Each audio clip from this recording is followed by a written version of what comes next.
nyinguye ebane bankubisikofe bitangwa mu ntebe maze kugwa mu ntebe. Ikintu cyonyine nakoze narinzemo hano mu mabya ndinda no mu isura kugira ngo batagira gute bakakubita. Bitabona abasore babiri bafite imbunda undi umwe afite uruntu rw'umukara rw'urukongoti rw'umukara narwo bakomezaga kunkubita mu mbavu n'ibindi bakagenda babikubita mwene aha ngaha. Ni bya bindi nyine byo kuvuga ngo ako sportif kazamo umuntu akagerageza gukinga, ariko narakubiswe bihagije pe. Niba hari umuntu wakubiswe akanoga nge rwose ntago namenya kubeshya.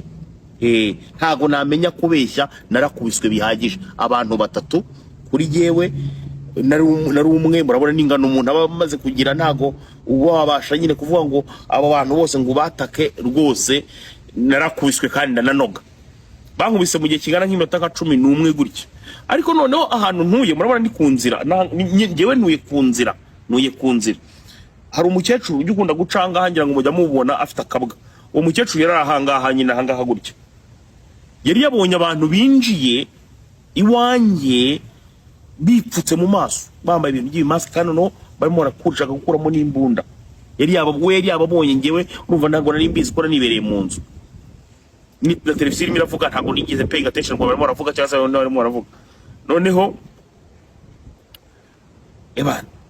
bankoze ibyo bankora byose, barambwa ati nibi ngibi uzabyibuka. Ngarya bavuga mu Kinyarwanda ngo nibi ngibi uzabyibuka sha, warya ngo ntimurimo muribuka ngo ubwo se ngo we ngo wibuka iki.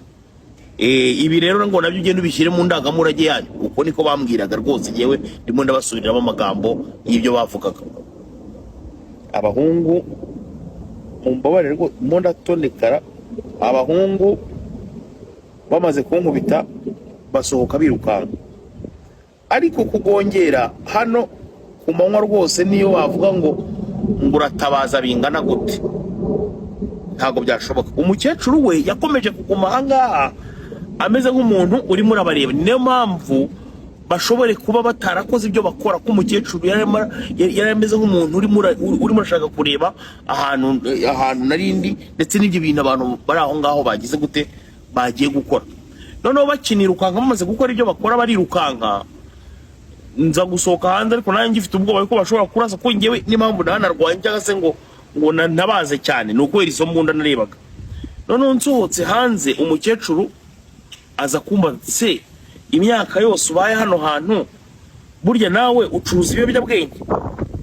Ndamwanditse gutata abantu baje kukureba ko ari suspect.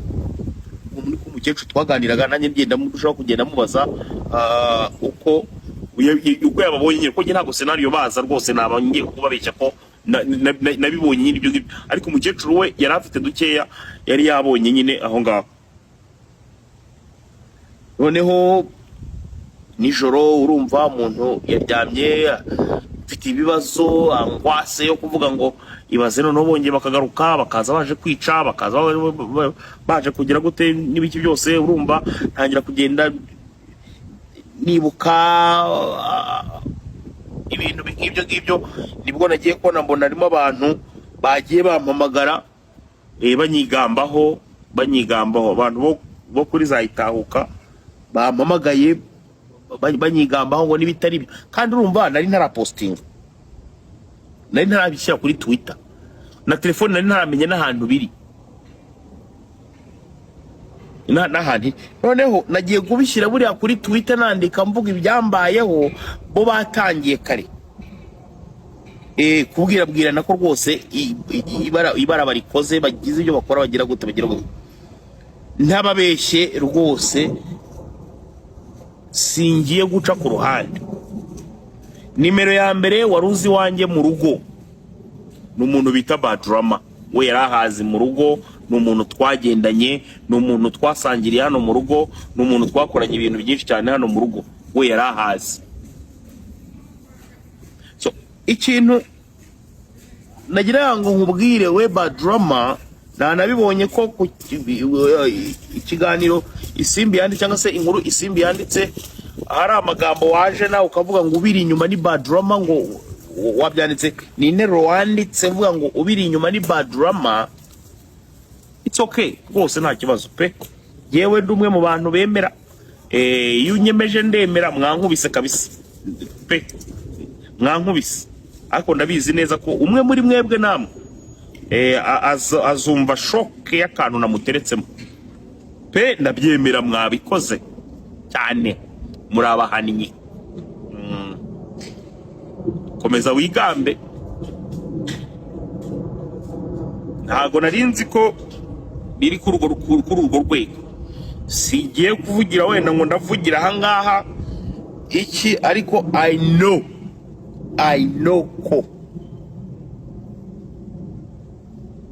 know ko byange bikunde byange bikunde nawe you gonna feel the pain. Ubu no kuvuga ngo ingamba z'uburyo bwo kwirindamo umuntu abagomba kuzongera n'ibiki, yego, ariko ndakubwiza ukuri ko ibyo wakinnye nabyo, ibyo wakinishije ntago wowe ubizi, ariko ubu ngubu nibwo ugiye kubimenya neza. Ibyo nkubwira niko kuri rwose, kandi ubyumve ko jewe na statement imwe ndatanga hano. Ni la police iri banyandikira bambaza ati bimeze gute, nkagenda mboherereza ama email n'ibiki byose.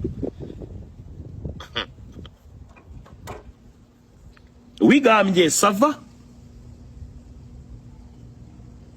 cyane rwose mu gitondo. Niyo mpamvu mwabonye nta kintu nigeze mvuga ku mbuga nkoranyambaga n'ibiki byose. Hari ibyo nari ndimo tugenda dukurikirana gake gake. Abahungu bankubise pe, bankubise kabisa, bankubise na nijoro ntabwo nabashije kubona ukuntu nsinzira kubera ko bikanga. Ariko